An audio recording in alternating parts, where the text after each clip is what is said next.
This show is brought to you by Safety FM.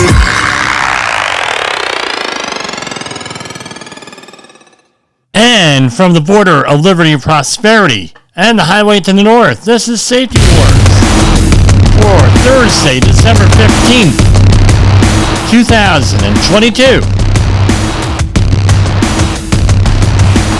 I'm your host, Jim Poles, in case you didn't know.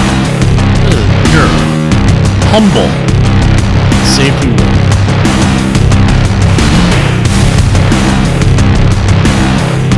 How you doing out there tonight? Oh, we covered a lot of territory on yesterday's program. Just remembered that we are available for download on most of your podcast platforms under the moniker Safety. So that's where we release our podcasts and this program. It's always growing. I appreciate the support, the encouragement, the coaching, and everything else that goes into it. It's helping me become a better person, better communicator, better whatever we call it.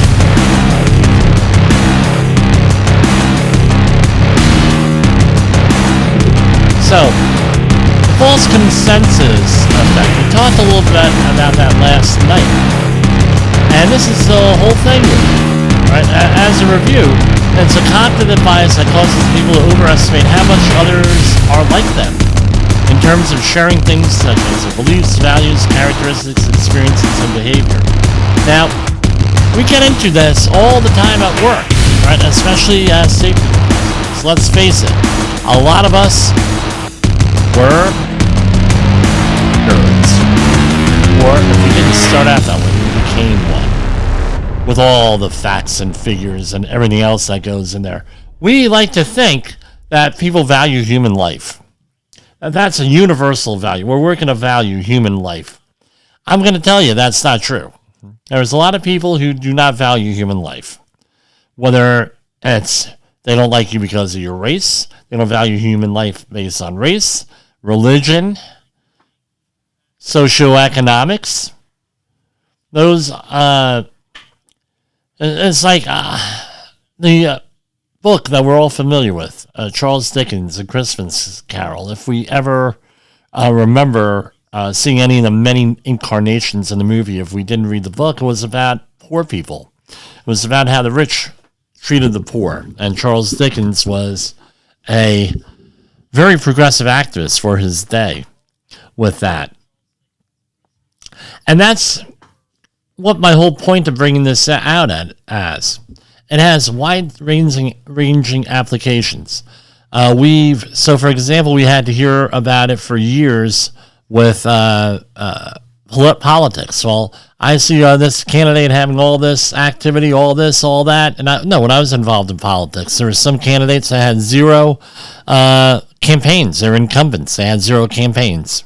Didn't matter whether they were Democrat or Republican or something else. Guess what? They got reelected while the opponents are out there knocking on doors, which we don't do anymore. Getting the word out there, meeting the voters and everything else. So you'd always end up losing. And it would be like, well, where the hell is all these people that were going to support us? Well, guess what? They were either being nice, or there wasn't enough of them, or you thought that everybody thought the way you did and it didn't work that way. How does that work with safety? Me, I value human life. Right? That's the way I am. If you could say one thing about me, I value human life. How do you handle a client, a coworker, that says things along the lines of, Jim, and this is a direct quote, I don't give a flying shit if the people fall off the building. I don't care. I don't care about them. Yeah, we'll be upset for a couple minutes. Yeah, I'll have to fill out more paperwork, but guess what? I'm just going to go along and do the job. It's almost verbatim the kinds of comments that I always used to get. Now, things have changed a little bit, but you know that in the background that's often what the no, that's often what the people have in the back of their mind, this false consensus. And it also, it leads to a lot of conflict on that. And you have to figure out ways of managing that. Again, being the safety professional, you're not the one that's going to be doing the hiring, the firing, or the interviewing, or even disciplining 99% of the time. And you have to work within this framework. Well, what if the employer likes, your workplace likes a certain person because they're a big producer and they have that attitude? Well, guess what? Eventually it's going to catch up to them. And God forbid you're the one that has to pay the bill, right? Either politically, financially, or anything with it. That being said, right, for the 8th time, this is right from the Department of Labor. I'm not going to, as usual, I do not mention company names, usually. And, and these are right out of the press releases from OSHA. I'm trying to get my mind together here. For the 8th time since 2016, federal safety inspectors found the owner of a certain roofing company in Ohio exposing roofers and other workers to the construction industry's leading cause of death, falls from elevation, by failing to provide them with fall protection, equipment, and hazard training. So this would be a severe violator thing that we were talking about yesterday.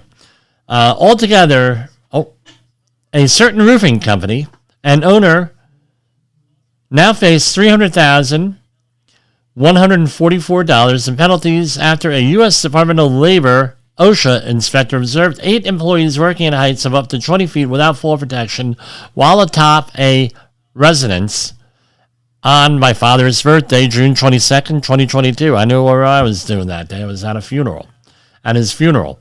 Following the June inspection, the agency cited the contractor for 5 violations, 3 willful, 1 repeat, and 1 serious, for exposing workers to fall hazards, failing to use ladders correctly, lacking an accident prevention program, failing to provide training on ladder usage and fall hazards, and failing to provide eye protection. This roofing company shows a callous disregard for the safety and well-being of its workers and continues to expose them to risks of serious, debilitating, and potentially fatal fall injuries, said Area Director Todd Jensen in Toledo, Ohio. Holy Toledo, right? This employer, name what movie that was from. Old expression, right? This employer and others who continually put the people in jeopardy can face our full legal powers to hold them accountable. The BLS reports that 1,008 construction workers died on the job in 2020, with 350 of those fatalities related to falls from elevation. And going on, and OSHA has resources for this. So this is one of those workplaces where they really don't give a guvno about what goes on, apparently. According to this article, or this press release from OSHA. And remember, everybody is proven guilty till innocent, and these things get negotiated down. But 8 times since 2016. Pardon me. Where can you find information on this? Let's say you're going, and this is what I cover in my when I'm teaching open enrollment or at in a university setting, the outreach training. You're going to apply for a job somewhere. Always a good idea to check out the establishment search on OSHA. Whether you're going to be in a safety role or any other role, because do you really want to work for a company that's unsafe? Really? Most employees don't, but there are some employees that really say, "Hey, they're paying. I got the job." And a lot of times, companies like this prey upon underprivileged, underrepresented, at-risk communities, however we're going to describe them, because they can't find jobs anywhere else because of either criminal records. That's one. I know of a couple of companies that go where criminals are and say, "You want to work here? Well, you can work for free. Work for under the table. You could do, you could work for us, and they're gaining something. They have to have a job for if they're on probation, for example, and things of that nature. And those are the kinds of communities that I, for whatever reason, kind of like specialize in doing training for them through the university that I work for, and also other groups where we do training for at-risk communities. So give us a call, 845-269-5772, or email us at jim@safetywars.com, and we could go and hook you up with some training classes. This is from FEMA. Hurricane Ian flood insurance payments surpassed $1 billion. FEMA encourages policyholders to take advantage of extended grace period. More than $1.2 billion has gone into national flood insurance policyholders to help their Hurricane Ian recovery, with 46,000 policyholders having filed claims following the storm's landfall.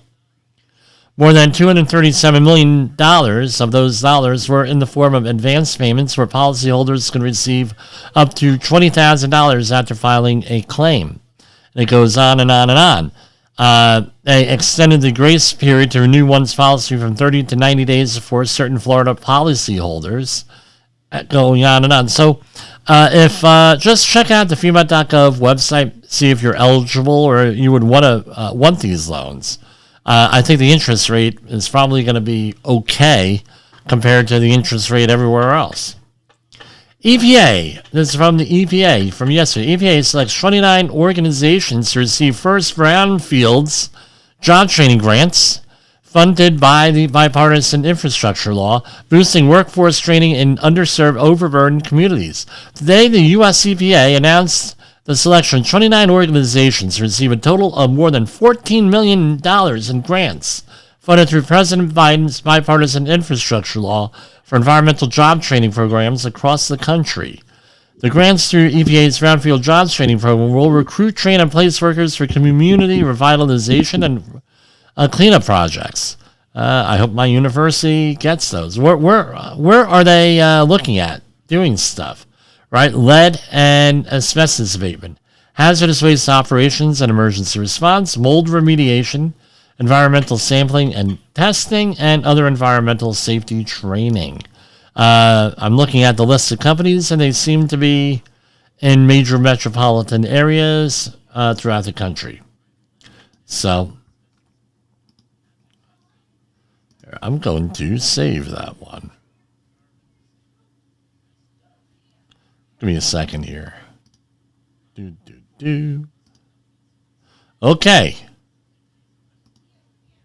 We're going to move over. I kind of have to be more consistent here with what I am doing. It's about that time. We're going to try to do money stuff right now at about 13 minutes after the hour. Dow Jones Industrial fell 2.25%. That's like 750 points today to close at 33,202. NASDAQ was also down about 3% at 10,810. U.S. 10-year Treasury yield was down to 3.448. Crude oil up 76.29. Hold on. Okay. Moving on over to precious metals. Gold at 1787.80. Silver, and that fell. Silver is up 23.38. Platinum up 1,025.80, and palladium is up at 18.45. Hold on. What's crude oil? I'm not seeing it on my list. Oh no. Hold on. Okay, here we are. Crude oil, Bitcoin is down 17,383. Actually held steady at 17,383. Crude oil is at 76.31 a barrel, so went up slightly from yesterday. So I tell you what, some prices of gasoline are coming down in New Jersey. And certain parts of New York, we're looking at close to $3 a gallon. But I was in one area today, and it was $5.69 a gallon. What's causing all this financial strife here? All right, retail sales, manufacturing decline, and I have some commentary here too, point to slowing economy. Shoppers spent less in November on holiday-related items and autos as Fed continued raising rates. Well, who wants to pay all those high interest rates for a car? All right. I mean, this should be obvious here. All right. And here we go. The recession fears mounted Thursday, pushing benchmark indexes sharply lower. Weak retail sales data increased estimates from the Fed the day before of how high interest rates may have to go, and central bank posturing in Europe, all Fed investor unease. Dow Industrial fell 764, and we just all mentioned that. Central banks in the UK and Eurozone and Switzerland also raised rates, highlighting the risks to a late fall rally that has taken the Dow, for instance, up 16% from its recent low. So,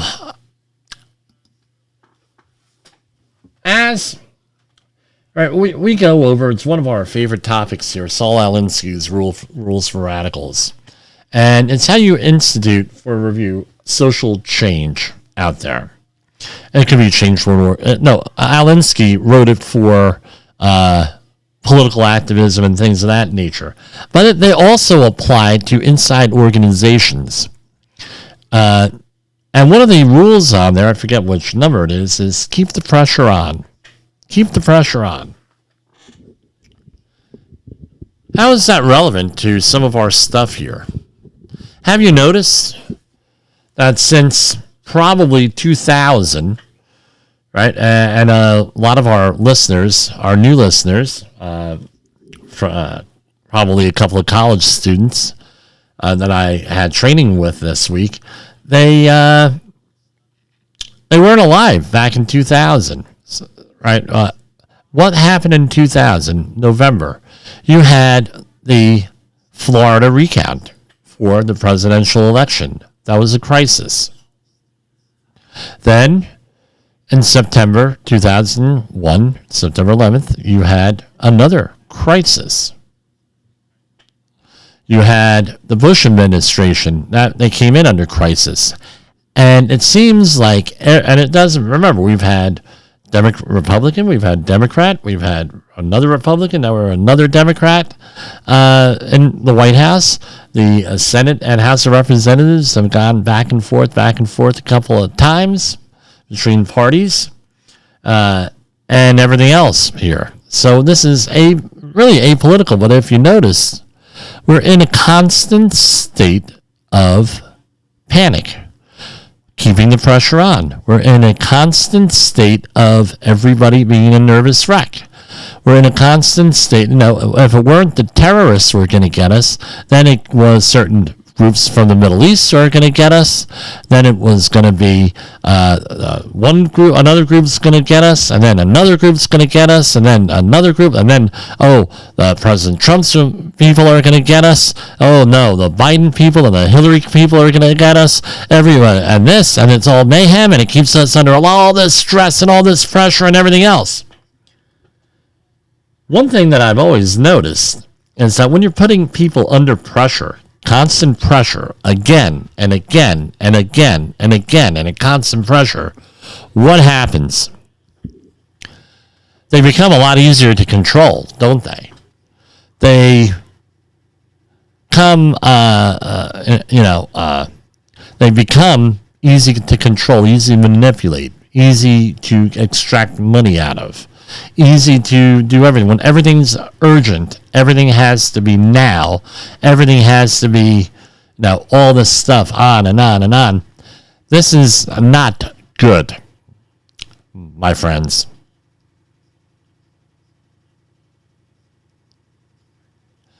People try to, they bust my chops a lot.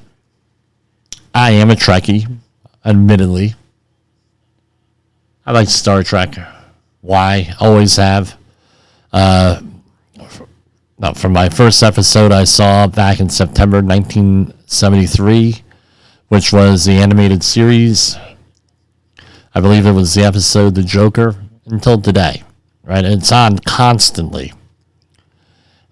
Gave me a lot of hope. It gave a lot of people a lot of hope over the years.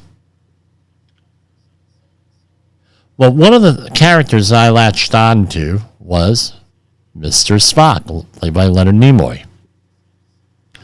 And he was a member of the race, extraterrestrial race called the Vulcans, and they followed logic and reason. Tried to purge emotion out of them. Now, we're human beings. We're not going to do that. We're filled with emotion. And then later on through all the series, you can see where the Vulcans did have emotion, but they held it in check. And they were, right, and things of that nature. You had different writers, different incarnations. The current two players of Spock are Ethan Peck, who was Gregory Peck's grandson, the famous actor. And then you had Zach Quinto in the J.J. Abrams Trek in the movies. But it's always logic, reason.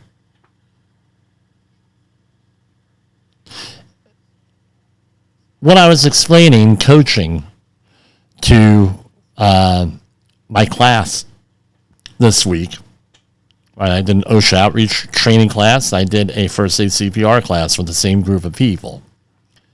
Right, not on the same day because that's against the rules. But what we've always tried to do is teach logic. We teach people I teach people, look, the biggest mistake I ever made was letting myself be manipulated by my emotions with high drama. And just before I went on the air here with the podcast, right, I had a milestone birthday back in 2020. And I said, how many more years do I have? So I'm going to make a concerted effort. And it's been a concerted effort since my mid-30s, actually my mid-20s, to try to purge emotionalism, snap decisions. Try to get myself out from being all this emotion, and everything else, and being easily manipulated. I'll be honest with you. Some days I struggle with it still. And when I see, and when I'm working with other workplaces, whether it's where I'm doing an accident investigation, I'm managing day-to-day safety operations, I come in for a training class, I do whatever, which we always do that, or I have one of my people do that. All of the problems stem, it seems, a good chunk of them from letting their emotions run wild. Letting themselves be manipulated. And what happened was, one of the reasons why we do this, or we do what we do on Safety Wars, now Safety Wars Live before the podcast, and before that, and still occasionally the podcast, is we try to coach people how to not be manipulated. It's a very important skill. We can see now, right, constant financial pressure with the ups and the downs of the stock market and inflation and gas prices and this. And they're all real problems, don't get me wrong, but the thing is how are we going to get ourselves out of this? Routine is one way. Making sound financial decisions and business decisions is another way. And all that stuff. So you need to, get rid of this emotion. I'm rambling on and on. And that brings us to our next story here. And this is from the New York Times. Luddite teens don't want your likes, when the only thing better than a flip phone is no phone at all. All right, so apparently there's a group of teens that got together in Brooklyn, New York, and they formed a club, the Luddite Club, a high school group that promotes a lifestyle of self-liberation from social media and technology. And they meet at Prospect Park.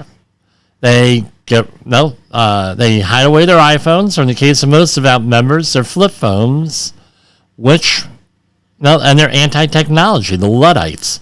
Now, if you look back, Luddites, who are the Luddites? I believe that they were in ancient Israel, right? Or were they? No, I'm completely wrong on this. Hold on.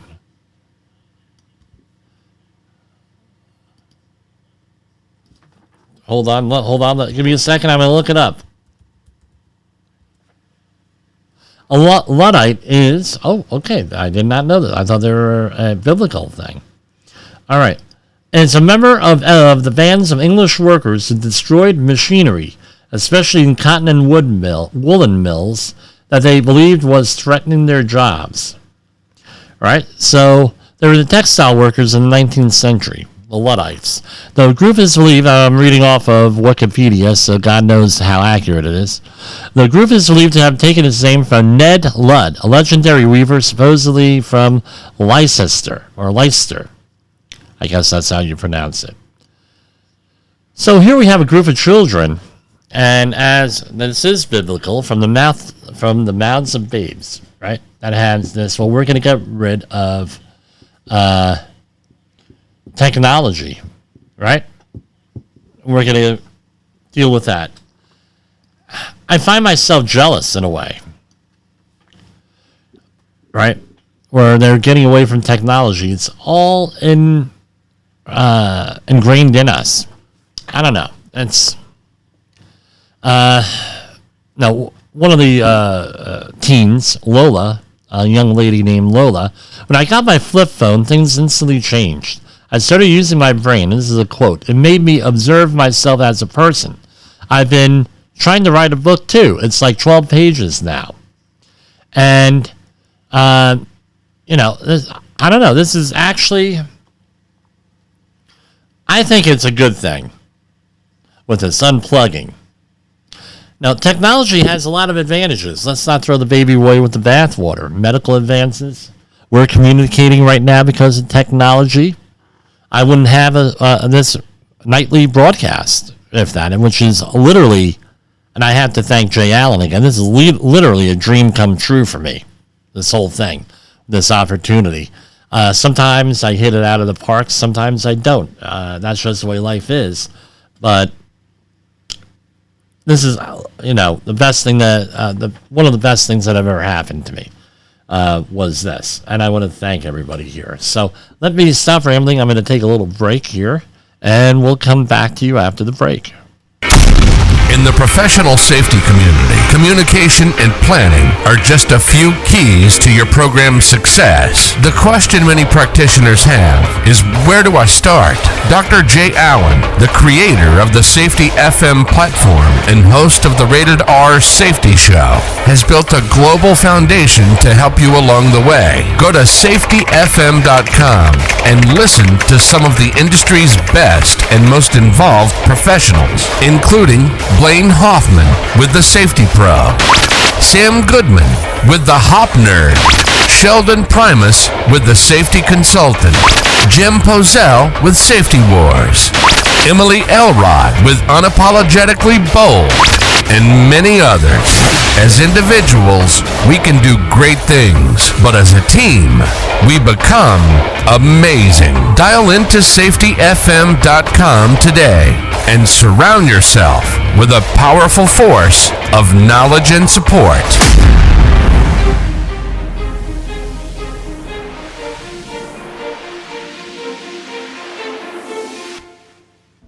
OSHA recordables, first aid cases, catastrophic losses. You want answers? So do I. This is Jim Pozell with Safety Wars. Okay, we are back. So we're going to go into change gears a little bit here. Drought emergency declared for all of Southern California yesterday. As California faces the prospect of the fourth consecutive dry year, officials with the Metropolitan Water District of Southern California have declared a regional drought emergency and called on water agencies to immediately reduce their use of all imported supplies. Okay, well, this is what it is. You talk about poor planning.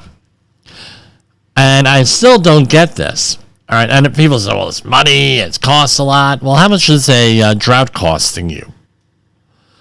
California has what is called, if you've ever been there, if I remember right, they have this.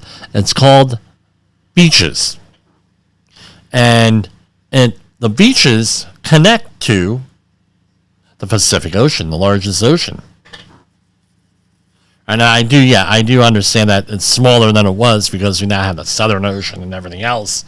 And no, my son comes to me, hey, Daddy, did you know that there's a Southern Ocean? I said, no, I did not. Give me the book. And I was sure enough, a couple years back, whatever organization regulates oceans came up with the Southern Ocean. But anyway, why don't we have desalination plants over there? If only, okay, costs a lot of money to desalinize water. Okay, great. Well, we have peak use electrical plants all over the country. We have peak use sewage treatment plants all over the country, especially in cities like New York, where they have peak use sewage plants because New York has a combined sewer, sanitary, and storm sewers. All right, they have all of this stuff. Why don't we have a peak use or a drought emergency water treatment plants for desalination so we don't have to go through this crap? Oh. Costs too much. Oh, really? How much is a drought going to cost you? You guys, right, we talk about climate change. Let's talk about climate change here, right? Climate's always changing. We know that. Did you know, and this is a scientific fact, all right, this is an absolute scientific fact. During the last ice age, like 22,000 years ago, the shoreline in the Jersey Shore was 90 to 120 miles out there, and right where I'm sitting right now in beautiful Clarkstown, New York, we had like a mile of thick of ice. And without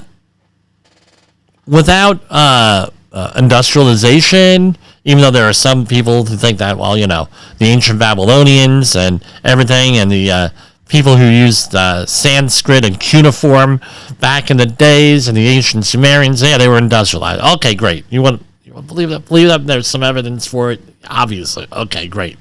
Could be interpreted. I don't know. I'm not an anthropologist or a historian here. All right. Without the benefit of or consequences of industrialization, we came out of the ice age, right? We had smaller ice ages and warming periods and a medieval warming period and all this stuff, all right? Well, let's get this straight. Climate's changing. It's changing today. The sea levels have been rising since the end of the last ice age. Glaciers have been receding, right? Our North American glacier is somewhere way up in Canada, right? And the Alaska. In Europe, it's the same thing. Okay, great. It changes. All right, we get it. So did it ever occur to anybody that, for 200 years, California wasn't as arid as it is today for the last, it seems like they've been in constant drought for 15 years. How about the land use patterns in California? You go out there, and I'm not impugning California, and I know I'm in drive time. Guess what? The land use patterns, they use a lot of water.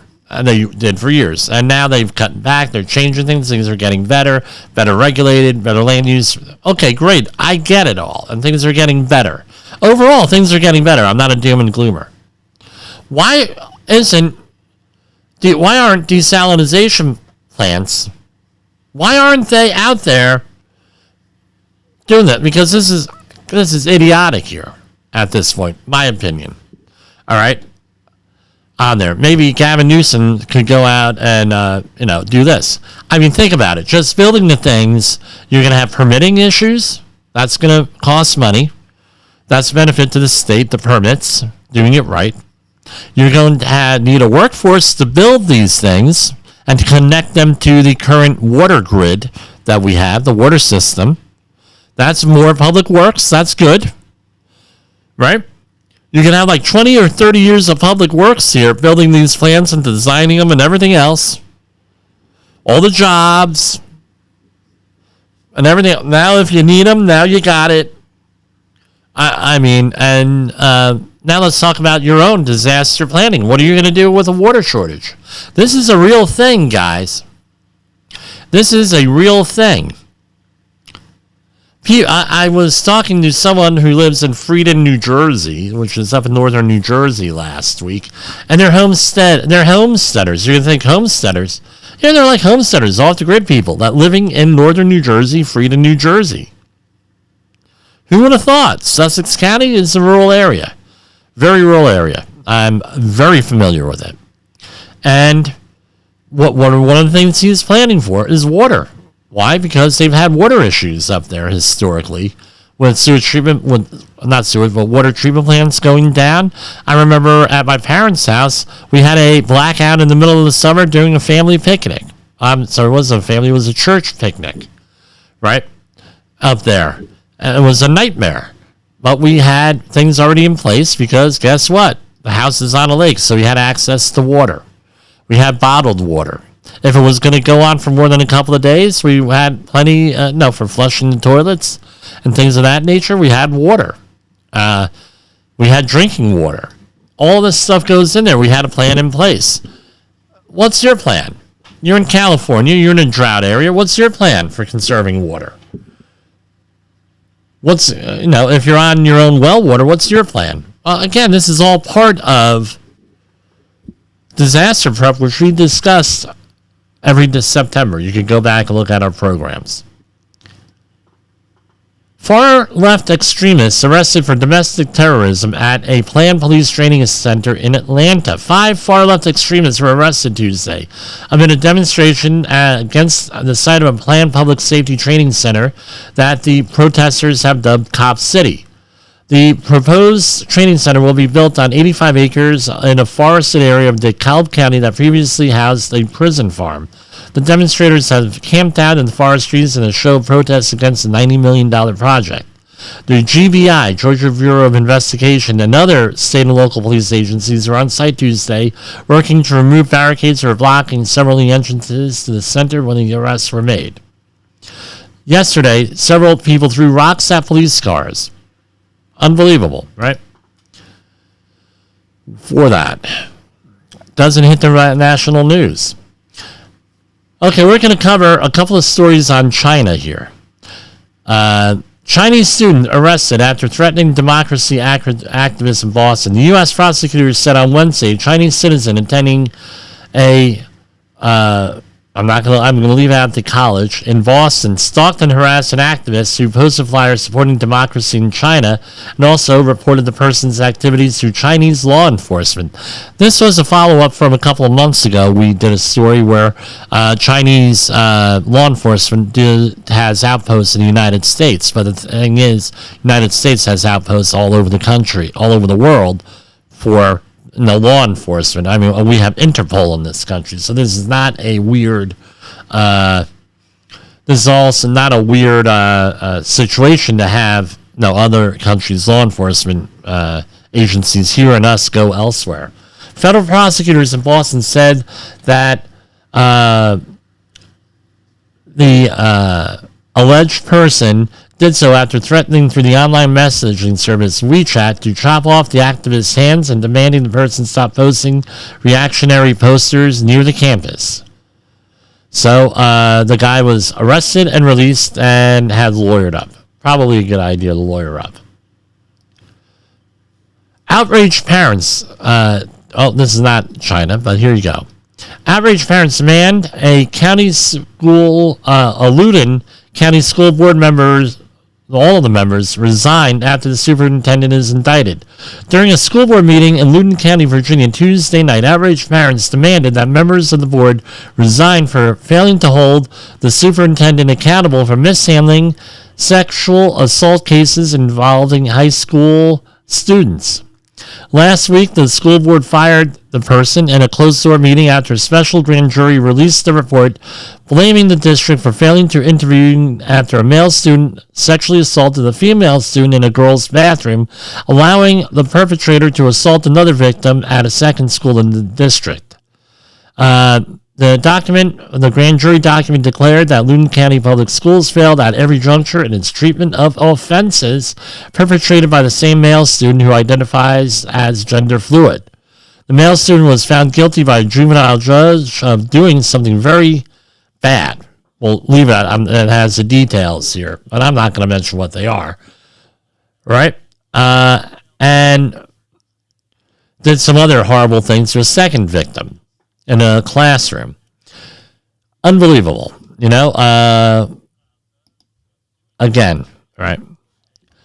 Here's a story about China. Biden blacklists China's YMTC crackdowns on AI chip sector.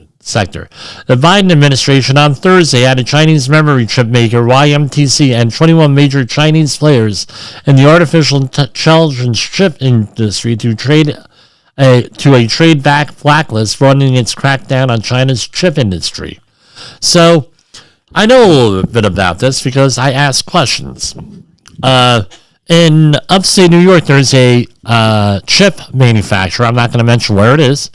And I was talking to some people who work there as contractors. And I'm sure they didn't release anything that they weren't supposed to. But as we found out during the pandemic, we have a chip shortage. We weren't able to get we still can't get certain electronic stuff out there. How long does it take to get a chip approved, do you think? About 5 years to get a chip manufacturer approved in this country with all of the NGO and I think the very limited government standards. There are industry standards for chips in here. And basically, reportedly, the Chinese military is looking to remove barriers with civilian sectors of their economy, and it's having these companies in here.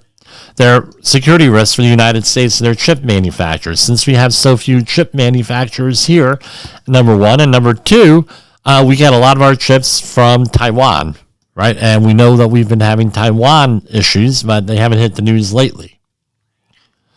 And a related story, Chinese firms are increasingly focused on boosting the production of older generation semiconductors. Experts in the United States and the Western world are concerned that the development poses a significant international security threat. Older generation chips are still critical for various technologies. For instance, 28 nanometer chips have been in use since 2011 in weapon systems and computers. So they are looking at China wants to expand, but everyone says, well, may not be such a good idea. So that's another one. Report details unprecedented evil of China's state-sanctioned forced organ harvesting. This is not anything new. I've been reading about this for about 25 years. Doctors Against Forced Organ Harvesting released a report this week talking about the practice of harvesting organs from living prisoners of conscience into the spotlight on International Human Rights Day 2022, observed this week on December 10th. Quote, the unprecedented evil, the state-sanctioned large-scale killing of vulnerable prisoners of conscience committed by a totalitarian regime is not only a crime against humanity, but also a threat to humankind, states the report titled Forced Organ Harvesting from Living People in China. The 56-page report covers the span of 2 decades, detailing the origin and investigations of the subject. Right, so, again, we're covering China today, it seems, but, again, organ harvesting, things going on in this world. By the way, not the only place that is doing this. Right? China's not the only place. There are other countries doing this. In our country, for years, I don't know if it still goes on, I don't know how popular it was, we had people selling kidneys, right? And selling other organs to compatible donors. So don't think that it only happens there, and we do things here. I'm not justifying it, saying, using a moral equivalence argument, but this goes on all over. China reports new Omicron variant spreading in 9 provinces. The populace is fearful and mortuaries overwhelmed. The COVID-19 Cases have been increasing in China since the ruling communist regime eased its zero COVID restrictions on December 7th. So basically, they cannot keep up with recording cases and or managing this. They're on overload. I think that they were probably realized that this would happen, and they didn't have the resources to manage this. This is why they had the zero policies in there. Right? Something to think about. Right? Externalities, unintended consequences, things of that nature. We're going to take a brief break. I'm going to get something. I got to grab something to drink, and we'll be right back at you. You are listening to Safety Wars. Tomorrow's Safety Today. Is your safety training old, stale, and hackneyed? Is your safety trainer still preaching a warped version of behavior-based safety? How about safety training that actually addresses your hazards in your workplaces and is not standardized baloney from 25 years ago? Contact the Safety Wars team at safetywars.com or call Jim Posel at 845-269-5772. Remember, if you're receiving this message, you are the solution to unsafe workplaces. OSHA recordables, first aid cases, catastrophic losses. You want answers? So do I. This is Jim Posel with Safety Wars. Safety Wars is streaming now. SafetyFM.com. And we are coming back. I hope I didn't get too swampy there, but all this stuff is happening here. And it doesn't seem to be covered in normal news, right? We have to go out and we have to search for it. And with all the stuff going on with China, Ukraine, all the other turmoil and everything else all over the world, we forget about these things that go on. Something else that we forget about. So this week I did safety training at a university in northern New Jersey, and one of the classes I did an outreach class, and I did a first aid CPR class, right, for the students. And it was the same group of students. But anyway, so what's the advantage of having a safety professional do your first aid CPR training? What I try to do, and I either use it with supplemental information or as part of the class where it's appropriate, I talk about what the OSHA requirements are for injury and illness reporting. Because this is what happens. And I stress how important it is to have a accident management program, back to work program. You know, they go by all different types of names and they have all different types of variations. And there's a lot of options. So I wanted to go over the 29 CFR 1904 standards, specifically recording and reporting of occupational illnesses and diseases. This is subpart C, right? So what's required? We are in 1904.4 subparagraph A. Basic requirement. Each employer is required to keep records of fatalities, injuries, and illnesses, and must record each fatality, injury, and illness that is work-related, is a new case, and meets one of the following reporting criteria laid out in 1904.7. And then, I'm not going to go and keep on reading all these verbatim, but let's see here. What's relevant? You must consider an injury or illness, and I'm in 1904.7a, basic requirement. You must consider an injury or illness to meet the general recording criteria and therefore be recordable. If it results in any of the following: death, days away from work, restricted duty, or transfer to another job, medical treatment beyond first aid, or loss of consciousness. You must also consider a case to meet the general recording criteria if it involves a significant injury or illness diagnosed by a physician or other licensed healthcare professional, even if it does not result in death, days away from work, restricted work, or job transfer, medical treatment beyond first aid, or loss of consciousness. So that's a lot. So there's a lot more to responding to an emergency or anything else than just going out and first aid CPR or in workers' comp. This is where a lot of companies, and very large companies, who you would be surprised about, fail at this. They are companies that we've heard of, right, where they fail in this general recording criteria. And I'm not going to mention names, but you could go look that up on the establishment search and some of the other areas. One of them is a warehouse company, and the other one's a furniture manufacturer that got whacked for this. But anyway, basically, why do companies not report this stuff and not keep it on an OSHA 300 log or 301? Why is that? Well, they don't want their insurance rates to go up, number one. Number two, they don't want it on a record somewhere. And remember, this all gets reported, right, on some level, right? Either electronically or on paper, or if someone comes to the job site, or like a citation, or if you're bidding on work. All of this comes out, right? So companies often take their person out the back gate and take them and have them do it, pull an insurance fraud thing and have their own health care insurance take care of it, or they pay for it out of pocket, trying to cover things up. So how do I decide if a case meets one or more of the general recording criteria? This is 1904.7.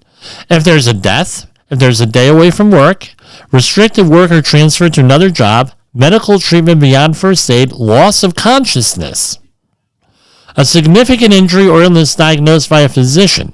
How do I record a work-related injury or illness that results in an employee's death on the OSHA 300 log? All right, and also, you must report any work-related fatality to OSHA at 1-800-321-OSHA or on their website. Probably the phone number is probably the way you want to go, within 8 hours. Okay? If it isn't done, guess what? That's a citation there. Right? That's within 8 hours of the death. All right? How do I record a work-related injury or illness that results in days away from work? Again, on the 300 log. Right? And there are regulation tells you how to count. How do I count the day of the injury? Okay.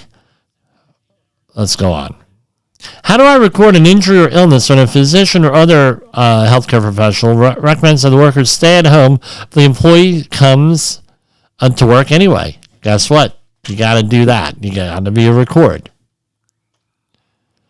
How do I handle a case when a physician or other licensed healthcare professional recommends that the worker return to work, but the employee stays at home anyway?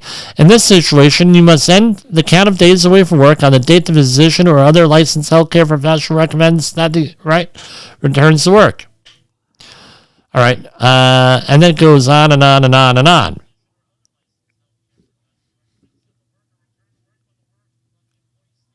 How to count and everything else. Okay, and it goes on and on. We go into a little bit. We're going to be closing out the program very shortly here. What is the definition of medical treatment? Medical treatment means the management and care of a patient to combat disease or disorder, right? That means a visit to the medical treatment does not include a doctor's visit, a diagnostic procedure, or first aid. What is first aid? And that's a lot of stuff. Tetanus shot is first aid. Non-prescription medication, non-prescription strength. Cleaning or flushing or soaking wounds. Using a wound covering like a Band-Aid. Right? Using hot or cold therapy. Non-rigid means of support. Temporary mobilization devices like a splint. Drilling of a fingernail and toenail to relieve pressure. Using an eye patch. Removing foreign bodies from the eye. Using only irrigation or a cotton swab. Right? Removing splinters or foreign material from areas other than the eye by irrigation, tweezers, cotton, or other simple means. Using finger guards. Using massages. Drinking fluids for relief of heat stress. Right? That is non-recordable. minute that you take them to the hospital, they put an IV in them, that's recordable. All right. And it goes on. You could go look it up in 1904, everything. You have to record needle stick and Sharps injuries. All right. There's stuff for recording criteria for occupational hearing loss. And it goes on and on. So,